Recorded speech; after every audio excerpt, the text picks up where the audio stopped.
Condoleezza Rice just stepped into the lion's den and left the entire panel of The View utterly humiliated.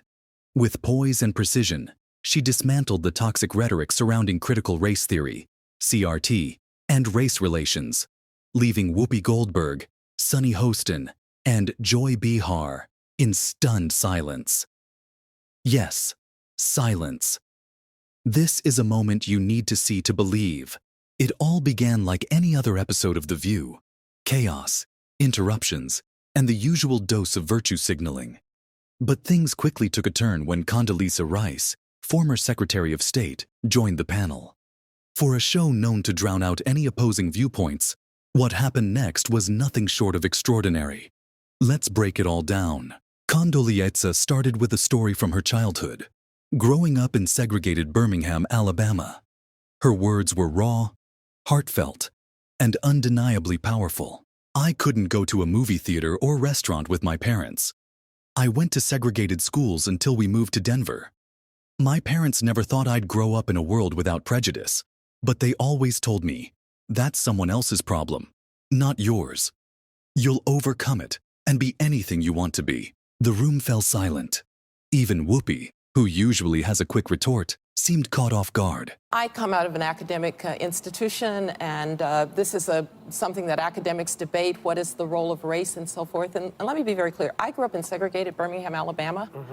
I couldn't go to a movie theater or to a restaurant with my parents. I went to segregated schools till we moved to Denver. My parents never thought I was going to grow up in a world without prejudice, but they also told me, that's somebody else's problem, not yours. You're going to overcome it, and you are going to be anything you want to be. And that's the message that I think we ought to be sending to kids. Condoleezza wasn't just sharing her story.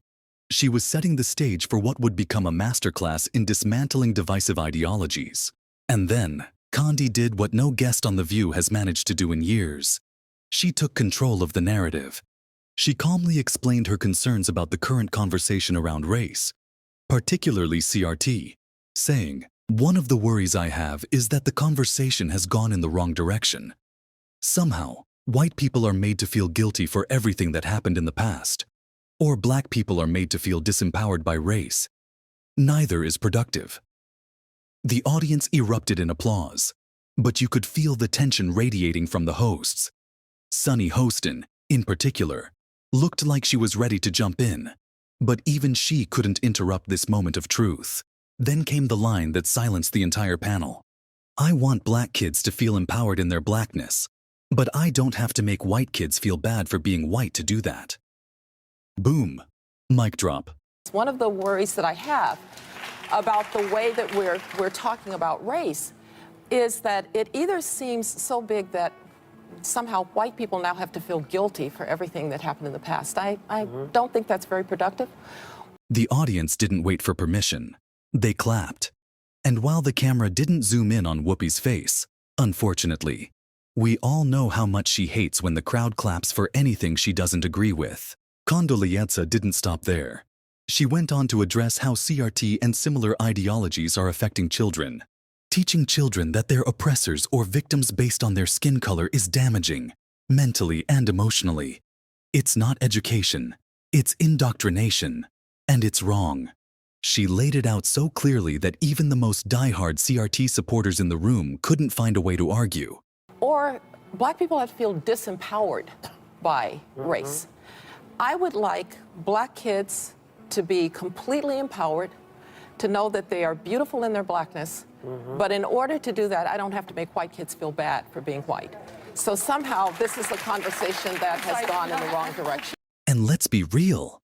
Sunny looked furious. This is the same woman who once compared white women to roaches. So you can imagine how much Condoleezza's message must have irked her. The silence from the panel was deafening. For once, they couldn't rely on their usual tactics of interrupting or deflecting. You could tell they were desperate to regain control of the narrative. But how do you argue with logic that's so straightforward? How do you counter a message that's rooted in empowerment and unity, rather than division and guilt? It was a rare and beautiful moment. Condoleezza Rice, standing tall, speaking truth to power, and leaving the hosts of The View with absolutely nothing to say. This wasn't just a victory for Condoleezza. It was a victory for anyone tired of the divisive, race-obsessed rhetoric dominating today's discourse. Her message was simple: empower children of all races, teach history honestly, but without guilt or shame. Focus on unity, not division. It's a message that's long overdue, and one that resonated with millions watching from home. So, what do you think? Did Condoleezza Rice deliver the truth bomb we've all been waiting for?